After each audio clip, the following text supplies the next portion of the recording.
Morning বন্ধুরা, তোমরা সবাই কেমন আছো? আশা করছি তোমরা ভালো আছো। আমিও খুব ভালো আছি। অনেক দিন পরে দেখো এরকম সামনাসামনি ইন্ট্রো দিচ্ছি। ভিডিও খুব একটা দিতে পারছি না, যেহেতু আমি বলেছিলাম তোমাদের যে আমার ফোনটা একটু প্রবলেম করছে।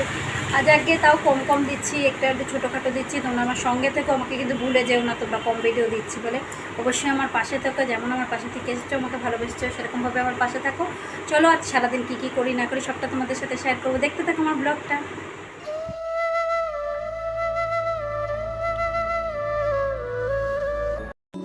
পাপান কিন্তু বেশ কিছুদিন ধরে বায়না করছে, মা একটু বিরিয়ানি করো, মা একটু বিরিয়ানি করো, কিন্তু করছি না কেন, অতিরিক্ত গরম। তো এই গরমে তো চিকেনটা যদিও হালকা করে খাওয়া যায় হালকা মশলা দিয়ে, কিন্তু বিরিয়ানিটা একটু রিচ হয়ে যায় এই কারণে।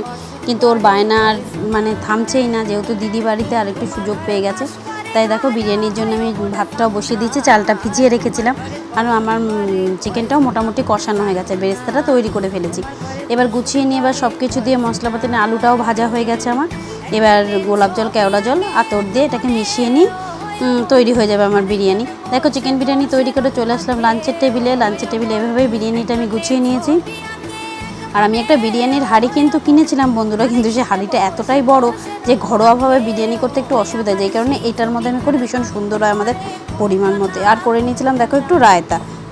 আর যেহেতু পাপান রায়তা পছন্দ করে না, তাই কিন্তু আমাকে একটু শসাও সঙ্গে রাখতে হয়েছে। আর দইটা ওর জন্য আলাদাই রেখে দিয়েছিলাম, ও যেহেতু রায়তাটা পছন্দ করে না আলাদাভাবে খাওয়াতে। তারপর আমরা ছেড়ে নিলাম লাঞ্চটা। তারপর দেখো ওর বাবা কিন্তু অনেকগুলো তালের শ্বাস নিয়ে এসেছিলাম। তালের শ্বাস খেতে কিন্তু আমি ভীষণ ভালোবাসি। আর আমার মতো কে কে তালের শ্বাস খেতে ভালোবাসো অবশ্যই আমাকে কমেন্ট বক্সে জানিও। যেই কারণে আমি আগেই হাতে দুটো নিয়ে নিয়েছি। পাপানও ছিল আমার সঙ্গে, কিন্তু সোনু এসবগুলো খুব একটা পছন্দ করে না, কিন্তু আমি খুব পছন্দ করি। সোনু আর ছিল না সামনে তখন।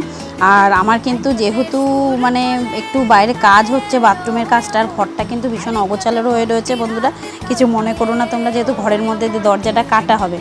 আর বিকেলে দেখো সোনু নিয়ে এসেছিলো একটা পেস্ট্রি কেক। আজ কিন্তু কারো জন্মদিন বা অ্যানিভার্সারি কিছুই না, সোনু খেতে ইচ্ছা করেছে, ও পেস্ট্রি কেকটা নিয়ে এসছে। ভীষণই টেস্টি ছিল কেকটাও। আমরা সবাই কেটে খেলাম একদম। পাপান দেখো লাস্টে এটাকে নিয়ে পোজ দিচ্ছে। আমি ভেবেছি ও ফটো তুলছি, কিন্তু আমি যে ভিডিও করছি ও কিন্তু বুঝতে পারিনি। আচ্ছা দেখো তোমরাও ও দুষ্টুমি দেখতে থাকো, আমি তো সবসময় দেখি।